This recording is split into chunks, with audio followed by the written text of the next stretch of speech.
Բարև ձեզ սիրելի հայրենակիցներ։ 2026 թվականի առաջի հաղորդումն ենք այսօր սկսում։ Ես հիշեցնեմ, որ մեր հաղորդումը Աշխարհի խաչմերուկ հաղորդումը հավելվածն է եւ այն վերաբերվում է տարբեր խնդիրներին, որոնք կան մեր տարածաշրջանում եւ մեր տարածաշրջանից դուրս։ Օգտվելով առիթից եւս մեկ անգամ թույլ տվեք շնորհավորել մեզ բոլորիս ամանորի եւ Սուրբ Ծնունդի կապակցությամբ մաղթել խաղաղություն եւ բարգավաճում մեր երկրին։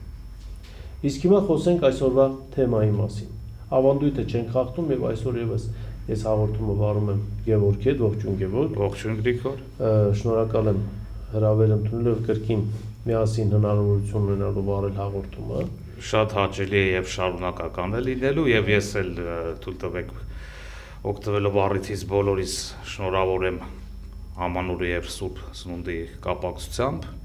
եւ մաղթենք, որ լինի խաղաղ դրական տարի։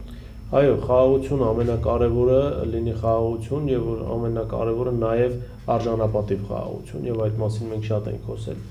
Այսօր ցանկանում եմ խոսել մի թեմայի մասին, որը վստահ եմ մեր հայրենակիցներին վերջին շրջանում շատ է հետաքրքրում եւ բոլորը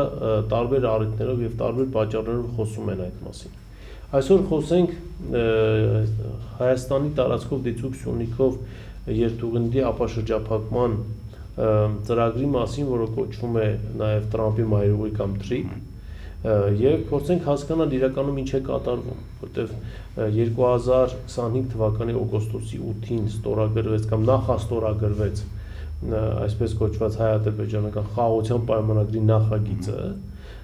եւ դրանով նաև նախատեսվում էր երթուղիների ապաշրջափակում, բայց նաև մյուս կողմից մենք տեսնում ենք, որ վերջին շրջանում ակտիվացել է Ադրբեջանի տարածքով Հայաստան եկող ապրանքների ինտենսիվությունը եւ տրանզիտն է ակտիվացել եւ այնպեսի տպավորություն է, որ արտաքուստ գործ ունենալով կամ տեսնելով TRIP-ը մենք նրա հետին պլանում տեսնում ենք նոյեմբերի 9-ի արձանագրության իրականացումը, քանզի Ռուսաստանը այս բան շատ ավելի ակտիվ է, քան նույն Միացյալ Նահանգները եւ առասարակ որևէ կոնկրետ շինարարություն դեռևս չկա, քանզի օգոստոսից մինչ այժմ բավականին ժամանակ էր ամենայն դեպս նախագծային ինչ-որ աշխատանքներ անելու եւ որոշակիություն մտցնելու այս ամենի մեջ։ Առասարակ փորձենք հասկանալ ինչ է սա եւ ինչ է մեզ սպասում 2026 թվական։ Դե տեսեք, նախ եւ առաջ 26 թվականը ինքը արդեն շատ թեժ բոլորակում սկսվեց։ Այո, համաձայն եմ, շատ թեժ, դեռ սպասելի։ Այո, դեկտեմբերի 28-ից Իրանում տեղի ունեցող իրադարձությունները, դամենը մի քանի օր առաջ Վենեսուելայում տեղի ունեցածը եւ այլն եւ այլն։ Բայց այո, վերադառնանք մեր տարածաշրջանը, այո, շատ հետաքրքիր է, բայց համատեքստային ձևակերպումը, որ ասելով TRIP նաև մենք կարող ենք հասկանալ նոյեմբերի 9-ին ամրագրված դրույթներ, ճանապարհների, այո, ճանապարհների ապաշրջափակում եւ այլն։ Եվ իդեպ, այո, շատ ավելի ակտիվ է մեր տարածաշրջանը այստեղ, քան նույն ԱՄՆ-ն։ Քաչ հայտնի է բոլորիս, որ Հայաստան-ԱՄՆ ապրանքաշրջանառությունը երբեք էլ չի եղել մեծ ծավալների։ Մենք ապրանքաշրջանառությանը կանդրադառնանք, բայց այստեղ քո խոսքի հետ կապված ես մի բան էլ ուղղակի լրացում անեմ, Հայաստանի վարչապետի դիմումը Ռուսաստանի երկաթուղու տնօրինությանը եւ Ռուսաստանի ղեկավարությանը խնդրում է աջակցել վերականգնել Նախիջևանի հատվածում եւ նաեւ Ղազախիջևան հատվածում երկաթգծի աշխատանքը։ Հիմա եթե դա TRIP է, ինչ կապ ունի այստեղ ըստ էության Ռուսաստանի Դաշնությունն է, թե մենք հայտարարում ենք, որ մենք ազատվեցինք նոյեմբերի 9-ից, մենք նկատի ունենք որոշ շրջանակներ եւ դրա փոխարեն ձեռք բերեցինք օգոստոսի 8-ը։ Հիմա ստացվում է, որ օգոստոսի 8-ը ըստ էության կա, այսպես արտաքուստ, հա, բայց դրա թիկունքում շատ ավելի հետաքրքիր զարգացումներ են գնում եւ նոյեմբերի 9-ը մենք տեսնում ենք ըստ էության գործածության մեջ։ Դե նախ եւ առաջ Հարավկովկասյան երկաթուղիները, այո, որոնք տնօրինում են հենց այդ ամբողջ բիզնեսը, այսպես ասած, այո, դա դե յուրե նաեւ իրենց պարտականությունն է բարեկարգել, վերանորոգել, կառուցել նոր երթուղիներ։ Այսինքն այստեղ շատ տրավաբանական է, որ դիմել են իրենց։ Այո, բայց մենք հասկանում ենք նաև, որ եթե այդ պետությունը չի մասնակցում թրիփին, ապա ինչու պիտի մասնակցի շինարարությանը։ Եվս շատ հետաքրքիր հարցադրում է շատ, դե ես դա բերդախին նախորդ հաղորդումների ժամանակ եմ ասել, որ այսօր բոլորակում այնպիսի իրավիճակ է, որ գրեթե որոշ հարցեր անհնար է դառնում վերլուծել բոլորակային մասշտաբով, բայց ախվածությունն է իրարից այնքան ավելացել, որ սակայն կարող ենք օրինակ ենթադրել, որ կարող է լինել արդեն բավականին ավելի լայն համագործակցություն նույն այդ թրիփի շրջանակներում, ինչու ոչ։ Ես ոչ միայն կողմ եմ դրան, այլև կարծում եմ, որ ինչպես ժամանակին օրինակ Արցախի հակամարտության կարգավորման հետ կապված ԵԱԿ Մինսկի խմբի համանախագահների ինստիտուտը եզակի հնարավորություն էր աշխարհաքաղաքական լարվածությունը թոթափելու եւ 3 երկրների նստելու մեկ ընդհանուր սեղանի շուրջ, թրիփը եւս կարող է նման այսպես հնարավորություն ինչու ոչ եթե դրան խելամիտ մոտենանք ինչու ոչ այսպես ավելորդ լարվածություն եւ այսպես ինտրիգ մտցնել այն բոլոր քարտեզի այս տարածաշրջանը գրեթե ընկնում է Եվրասիա մայրցամաքի հենց կենտրոնում է, չէ, գրեթե գտնվում։ Այսինքն ինչքան խաչվող ուղիներ, մայրուղիներ եւ ճանապարհներ են այստեղով պատմականորեն նախ եւ առաջ Միացյալ Նահանգների վերջին ազգային անվտանգության ռազմավարության մեջ նոյեմբերի 25 թվականին նշում էր, որ ոչ մի հարց ըստ էության Եվրասիայում առանց Ռուսաստանի մասնակցության չի լուծվելու։ Այսինքն դա եւս մեկ անգամ այսպես վերահաստատում եւ կարելի է, չէ, Գրիգոր, ենթադրել, որ կան ոլորտներ, կան 4 տարածաշրջաններ բոլորակում, որ նույն Մոսկվան եւ Վաշինգտոնը կարող են սինխրոն աշխատել։ Կամա թե ակամա։ Այո, բայց նաեւ կան դրան զուգահեռ, կան նաեւ այսպես կոչված առանձին թունելներ, որոնց միջոցով գերտերությունները ինչքան էլ ունենան լարված հարաբերություններ, այդ թունելներն են օգտագործում եւ տնտեսական համագործակցություն զարգացնելու եւ ֆինանսական շրջանառություն իրականացնելու։ Եվ այդ թունելներից մեկը Հայաստանն է։ Եվ ոչ չի թաքցնում դա, որ Հայաստանով էր գնում դեպի Արաբական Միացյալ Էմիրություններ եւ հակառակ ուղղությամբ ռուսական ոսկին եւ գումարը, Հայաստանով էր անցնում նաեւ որոշ այսպես պատկերավոր ասած պատժամիջոցային սանկցիոն ապրանքներ եւ որոնց մասին բոլորը գիտեն։ Բոլորը գիտեն, իհարկե, ակնհայտ, բոլորը գիտեն։ Ամեն դեպքում այդ ֆոնը պահել է պետք սանկցիաների։ Խոսած թունել։ Այո, բայց թունելներով այդ ամեն ինչը կարողանում են անցկացնել։ Հիմա փորձենք նաեւ անդրադառնալ թրիփի հետ կապված այն տեսակետին, որ առաջ է քաշել Միացյալ Նահանգների նախագահ։ Եթե հիշում ես, օգոստոսի 8-ին Հայաստանում ինչ էյֆորիա էր տիրում, որ Հայաստանը այսպես ակտիվ դիվանագիտության շնորհիվ կարողացավ Վաշինգտոնում Ադրբեջանին ստիպել, որպեսզի գա եւ այդտեղ ստորագրի խաղաղության պայմանագիր նախագիծ եւ որ Թրամփը անկեղծ շահագրգռված է մեր տարածաշրջանում խաղաղության ապահովումը։ Բայց բավական է դիտել Թրամփի եւ Իսրայելի վարչապետ Նաթանյահուի հանդիպումը եւ կարդալ այդ հանդիպման սղագրությունը եւ պարզ է դառնում, որ օգոստոսի 8-ի հանդիպումը այնքան էլ պատահական հանդիպում չէր։ Հիշեցնեմ մեր հայրենակիցներին Թրամփի խոսքերը ուղղված Նաթանյահուին առայն, որ ես կարողացա շանտաժի միջոցով ստիպել Հայաստանին եւ Ադրբեջանին ստորագրել այդ պայմանագիրը, անգամ Ռուսաստանի նախագահն էր զարմացել այդ ակտիվ նշելով, որ 10 տարի իրեն չի հաջողվել, իսկ Թրամփին հաջողվեց։ Շատ արագ կարողացավ դա անել։ Հիմա ինչ շանտաժի մասին է խոսքը։ Թրամփը ասում է ես սպառնացի 200% մաքսատուրք մտցնել Հայաստանի եւ Ադրբեջանի ապրանքների վրա, որոնք նրանք արտահանում են Միացյալ Նահանգներ, եւ նրանք հաջորդ օրը զանգահարեցին եւ ասացին, թե պատրաստ են ստորագրել այդ խաղաղության պայմանագրի նախագիծը։ Ասացի ծավալները ինքնին շատ փոքր են։ Տեսեք, ծավալների առումով ես մի փոքր այսպես հետազոտել եմ թվային տվյալները։ Հայաստան Միացյալ Նահանգների ապրանքաշրջանառությունը լավագույն պարագայում 270-ից 300 միլիոն դոլար է, ավել չի։ Այն էլ դրա առյուծի բաժինը ներկրումն է Հայաստան Միացյալ Նահանգներից։ Միացյալ Նահանգներ Ադրբեջան ապրանքաշրջանառությունը 24 թիվ եւ 25 թվականի առաջին կես կազմել է մոտ 1 միլիարդ դոլար որից 960 միլիոնը ամերիկյան ապրանքների ներկրումն է Ադրբեջան, այսինքն ընդամենը 40-50 միլիոն դոլարի հետ գործունեություն, մոտավորապես այնքան, ինչքան Հայաստանից արտահանում։ Հետևաբար, եթե դրա վրա 200 չէ, 2000% մաքսատուրք սահմանվի, դա այն առիթը չէ եւ այն պատճառը չի, որ ինչպես Տրամպն է ասում, հաջորդ օրը կողմերը զանգահարեն եւ ասեն, որ պատրաստ են ստորագրել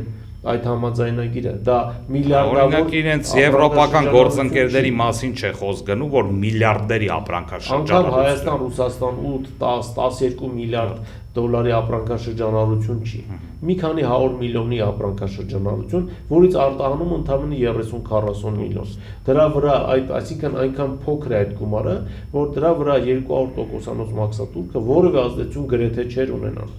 Այսինքն այստեղ տրամաբանական հարց է առաջանում, իսկ այդ ինչ շանտաժի եւ ինչ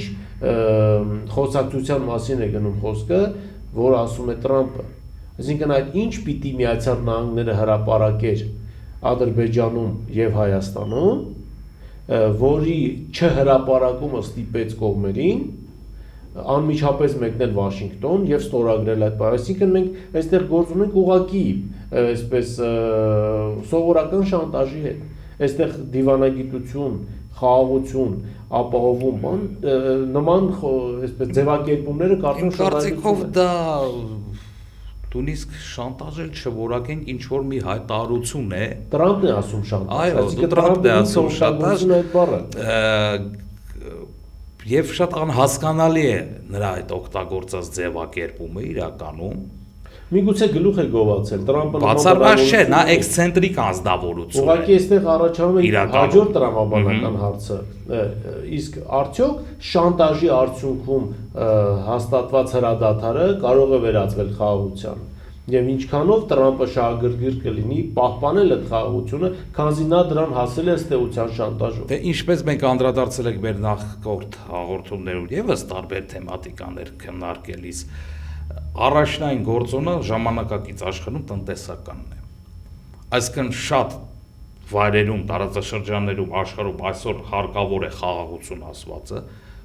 փող աշխատելու համար, տնտեսական համագործակցությունը խորացնելու համար։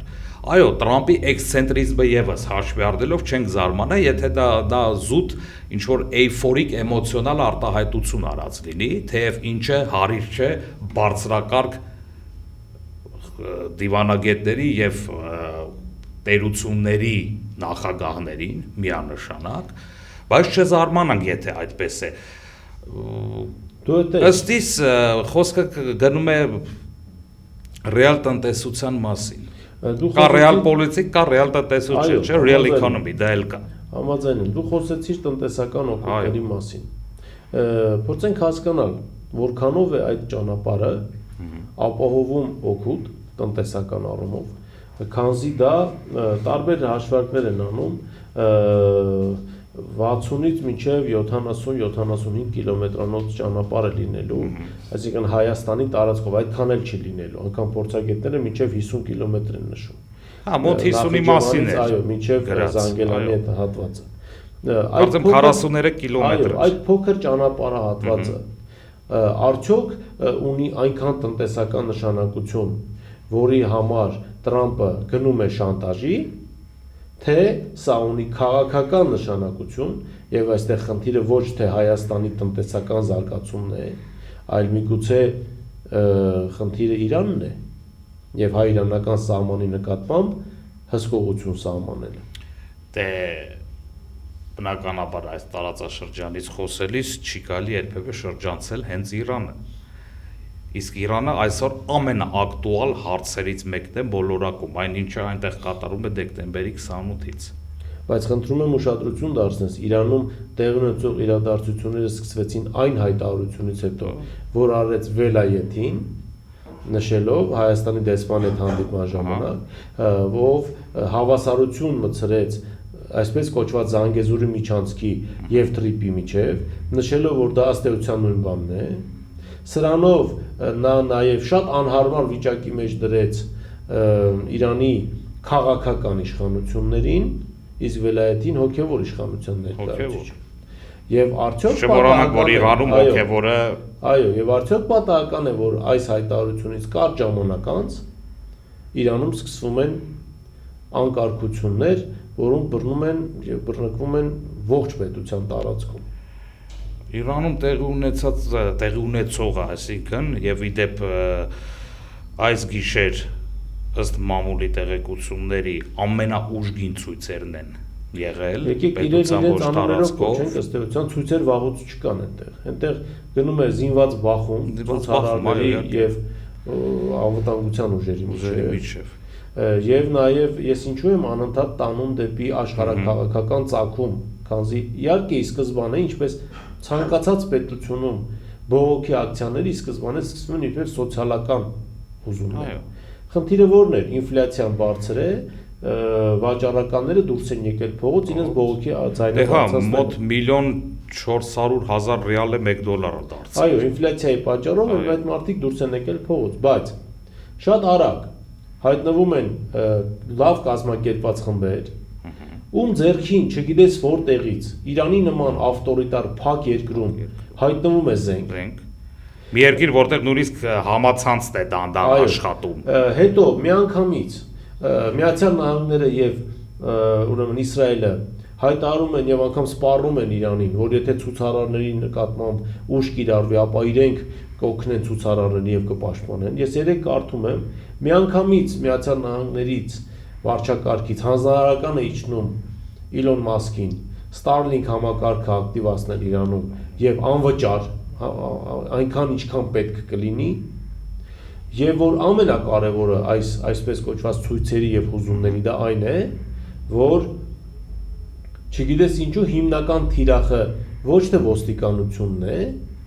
այլ իսլամական հեղափոխության պահապանների կորպուսի ստորաբաժանումները եւ բոլոր այն ուժային կառույցները, որոնք անմիջականորեն գտնվում են ոչ թե Փեզեշքյանի, այլ Ռաղբարի, այսինքն Իրանի հոգևոր առաջնորդի հսկողության տակ։ Եվ սա ինչ ազդեցություն է ունենալու նաեւ մեր վրա, քանզի առաջինը փախստականների ալիք, որոնց հետ կապված Հայաստանը կարծես թե այդ մասին ոչ ոք ոչինչ չի ասում, չնայած արդեն մոտ 10 օր է այնտեղ տեղի ունենում այդ հուզումները, իսկ 70 միլիոնանոց երկիր, եթե հանկարծ Աստված մի առաստ այնտեղ իրավիճակը դուրս եկավ հսկողությունից, մենք կկարողանանք արդյոք այդքան փախստական։ Իրանում ցանկացած դեստաբիլիզացիա Իրանում իհարկե այս տարածաշրջանի վրա իր ազդեցությունն է ունենալու, հետաքրքիր նկատառում էր, որ այո, սկն ուժը այդ պայքարը ցուցարարների, ամբոստերի ուղղված է հենց որոշակի թիրախների դեմ, այսինքն հա որ խոսքը չի գնում սորական ոստիկանության մասին, այլ հեղափոխության պահապանների այդ կորպուսն է, այսինքն որը որ հոգևորին է, հայ ենթարկվում, իսկ Իրանը ինքը կրոնապետություն է։ Իրանը կրոնապետություն է։ Կարևորը հոգևորն է։ Բայց վերջին շրջանում եւ այդ մասին էլ մեր հաղորդումներում շատ են խոսել, վերջին շրջանում արդեն ակնհայտ էր դարձել Իրանի հոգևոր եւ քաղաքական իշխանության միջև այն անջրպետը, գնալով անջրպետը։ Բայց նայեք, ես նախորդ անգամ էլ էի նշել, երբ որ մենք Իրան-Սաուդյան Արաբիա հարաբերություններից ենք խոսում, նա այնքան խորը, ինչպես նաև տեղին է ասել, իմաստուն պետություն է, հազարամյակների, չէ, ավանդույթ, պետականության ավանդույթ ունեցող եւ ես միշտ նույնիսկ այս պահին էլ հակված եմ, որ տրանսֆորմացիան իրենք կարող են անել ներսից, այսինքն անեն իրենք, որ չստացվի, թե դրսից դրան նպաստեցի։ Բնականաբար, եթե թույլատրեն իրենց անել, այսինքն չմիջհատակեն։ Գլխաշոր գրելը արդեն քանի մոտ 1 տարի կլինի շուտով Իրանում պարտադիր չէ։ Ես համաձայն եմ եւ այստեղ առաջանում է տրամաբանական հարց, իսկ միգուցե սա թրիփը այդ ցնցումների միջոցով ուժով բացելու քաղաքականությունն է տարվում Միացյալ Նահանգների եւ Իսրայելի կողմից, այսինքն խառնակ վիճակ ստեղծել Իրանում եւ այդ ֆոնին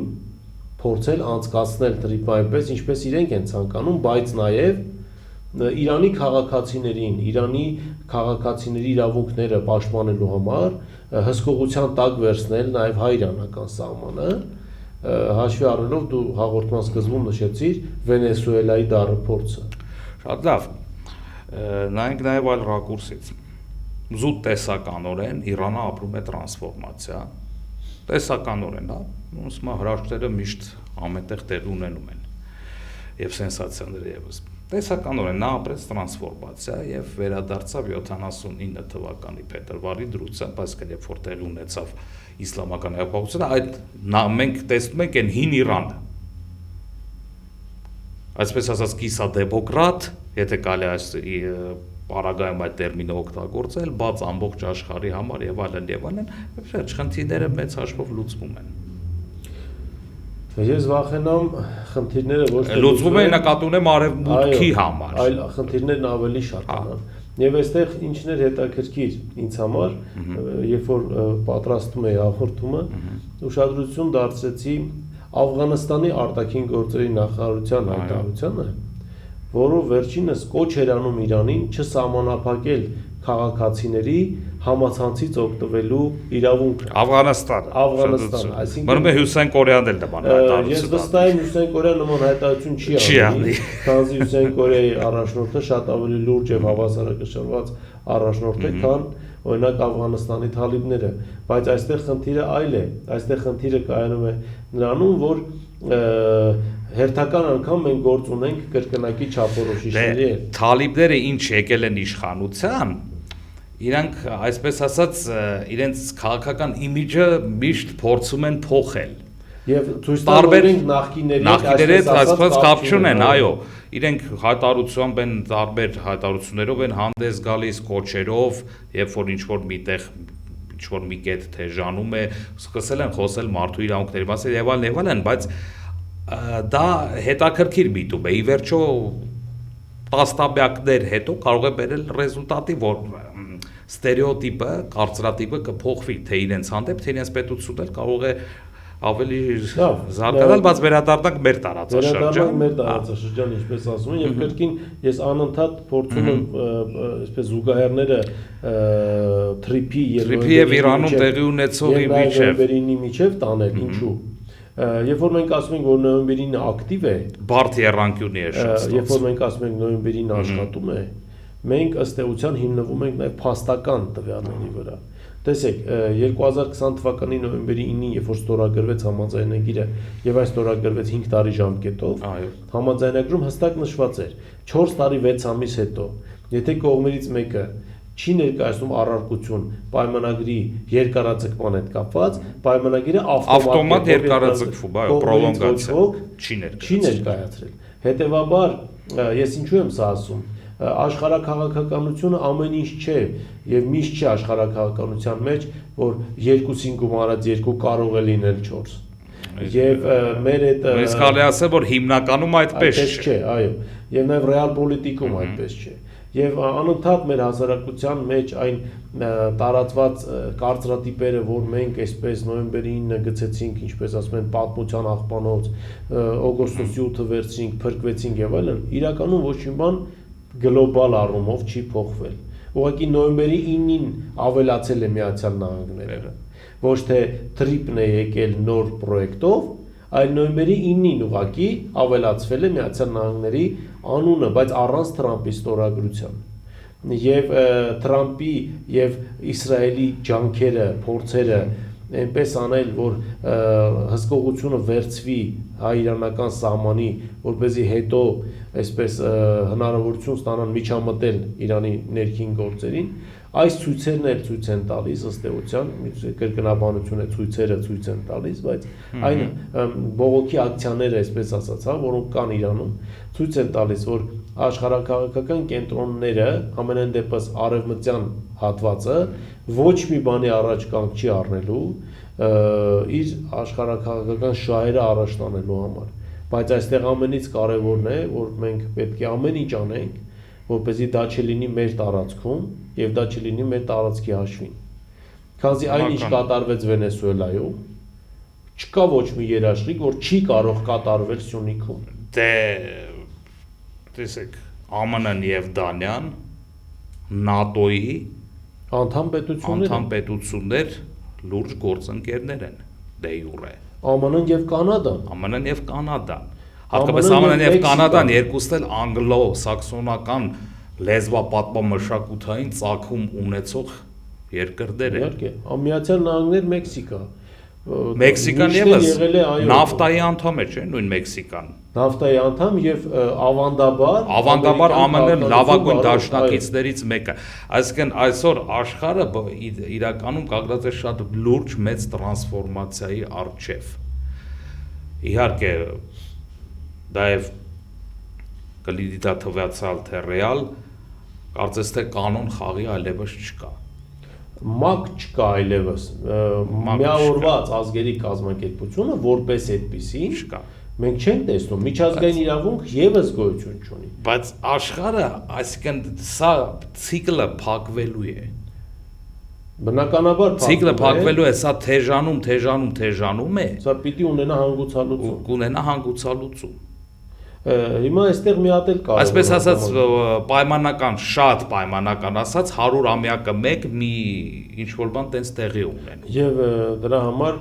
պատմությունը շատերը համարում են շատ ավելի ճշգրիտ գիտություն, քան անգամ բնական գիտությունները, քանզի պատմությունը թողներ են մեզ, մաթեմատիկոսները, օրինակ եւ ֆիզիկոսները։ Պատմությունը գրեթե 1 դարը մեկ կրկնվում է ըստ էության։ Եվ մի բան էլ ցանկանում եմ նշել Թրիպի հետ կապված Իսրայելի ակտիվության եւ Իսրայելի այսպես շահագրգռվածության մասին։ Իսրայելը տևական ժամանակ է առաջ է քաշում Դավթի միջանցք իր ծրագիրը Սիրիայով Իրանի ցամաքային սահմանին հասանելիություն ստանալու համար։ Իսկ կարող ենք արդյոք առնվազն վարկած առաջ քաշել, որ կամ վարկած առաջ չքաշել, որ Դավթի միջանցքը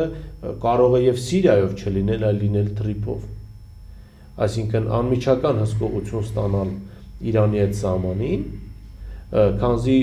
Տրամպը երբեք չի թաքցրել, որ երրորդ պետություններ եւս կարող են մասնակցել այս այո, դա բասին խոսվում է, դա Երուսաղեմի հետազոտական ինստիտուտներից մեկը դեկտեմբեր ամսին 25 թվականի հոդված հրապարակեց, որտեղ մանրամասն ներկայացվում էր Իսրայելի Թրիպով շահագրգռված լինելու պատճառները։ Հետևաբար, որպես ամփոփում, քանի որ մեր ժամանակը սպառվում է, ես ուղղակի ցանկանում եմ մի բան։ Տնտեսական համագործակցությունը բնականաբար կարևոր է։ Ներդրումները բնականաբար կարևոր են։ Ավելին քան։ Այո, բայց տնտեսական զարգացվածությունը, տնտեսական ակտիվությունն ու ներդրումները չեն կարող գերակա լինել ազգային անվտանգությունից եւ չեն կարող գերակա լինել տարածքային ամբողջականության պահպանումից։ Հետևաբար գոնե այս պահին կարծում եմ ճիշտ կլինի Թրիպի հետ կապված խոսակցությունները եւ պայմանավորվածությունները կամ գործընթացները կանգնեցնել ուղղակի հասկանալու համար թե ինչ է կատարվելու մեր տարածաշրջանում եւ ինչի հետ ենք մենք գործ ունենալու։ Դե իդեպ ես էլ ըստիս հակված եմ նրան, որ այս այսպես ասած եռացող թեժ իրավիճակը մինչև մի քիչ չհանդարտվի, գոնե քիչ թե շատ հանգուցալուծումներ չլինեն, ինքնըստինքյան այդ ծրագիրը կլինի ավելի անաբիոզ վիճակում, այսպես ասած։ Որոշակիորեն բնականաբար դա փոփոխության կընթարկվի, հաշվի առնելով աշխարհում տեղ ունեցող իրադարձությունները, հուսանք եւ այսպես աղոթենք, որպեսզի դա առանց արյուն լինի Հայաստանի համար, լինի անկորուստ Հայաստանի համար, եւ դա չլինի մեր տարածքային ամբողջականության եւ մեր ազգային շահերի հաշվին։ Որովհետեւ տարածաշրջանային գեր խնդիրը տվյալ պահին Իրանն է։ Պետք է սպասել, տեսնել ինչ է տեղ ունենում Իրանում։ Համաձայն։ Բայց կրկնում եմ իմ խոսքերը։ Ես հավատում եմ, որ Իրանը կունենա այնքան ներուժ ներսից տրանսֆորմացվելու համար։ Նաև չմոռանանք, որ այո, այս կրոնապետական իրենց համակարգից հատկապես նոր սերունդը ինքը հոգնած է։ Գիտես, իրենց պետք է արդեն նոր շունչ պետք է։ Ես կհամաձայնվեի, եթե մեր աչքի առաջ չլներ մյուս կրոնապետությունը, որը Միացյալ Նահանգների մերձավորագույն դաշնակիցն է Սաուդյան Արաբիան, բայց չգիտես ինչու այնտեղի երիտասարդությունը ցույց չի տալիս հոգնածության նշաններ եւ հոգեվոր կամ կրոնապետությունից ազատվելու, այսինքն սա ոչ թե ներքին, բարձ է որ ստեղ գեոպոլիտիկ խնդիր կա շատ, բայց նույն Սաուդյան Արաբիան նախորդ անգամ խոսացինք, ինքն է նույնիսկ արդեն ներքին տրանսֆորմացիաներ սկսել, ինքը դառնում է ավելի փորձում է դառնալ ընդունելի արտաքին աշխարհի համար։ Բոլորը պետք է փորձեն դառնել եւ դա բնական է, բայց այստեղ ամենից կարևորն է, որպեսզի պետություններին չխանգարեն բնական ճանապարհով տրանսֆորմացվելու եւ բնական ճանապարհով գնալու բարեփոխումների իրականացմանը սեփական երկրում եւ սեփական հայացողությամբ։ Դե հա։ Շնորհակալություն այսօրվա հաղորդման համար։ Շնորհակալ եմ։ Սիրելի հայրենակիցներ, այս թեման էր, որին մենք այսօր ցանկացանք անդրադառնալ, շատ կարևոր իրադարձություններ են տեղի ունենում եւ նաեւ վտանգավոր իրադարձություններ են այսօր տեղի ունենում մեր սահմանների մոտ հարևան բարեկամ Իրանում, որտեղ կա մոտ 100,000-անոց նաեւ հայկական համայնք, չմոռանանք այդ մասին, եւ աղոթենք, որպեսզի Իրանում ամեն ինչ ավարտվի առանց արյունահեղության եւ որ ամենակարևորն է եւ սրան մեր երկրի արտգործնախարարությունը համակ ուշադրություն պիտի դարձնի, որպեսզի հանկարծ այս բողոքի ակցիաները, հուզումները որևէ կերպ չդիպչեն մեր հայրենակիցներին եւ ազգությամբ հայ Իրանի քաղաքացիները չտուժեն այս ամենից, հնարավորինս դա պիտի արվի եւ որ ամենակարևորն է այս պահին թրիփի հետ կապված բանակցություններում կարծում եմ time out վերցնելու ժամանակն է, ուղղակի ժամանակ ձգելու, հասկանալու համար թե ինչ է կատարվում մեր տարածաշրջանում եւ ինչ նոր զարգացումներ կարող են լինել։ Այսօր այսքանն է, շնորհակալություն, կհանդիպենք հաջորդ շաբաթ։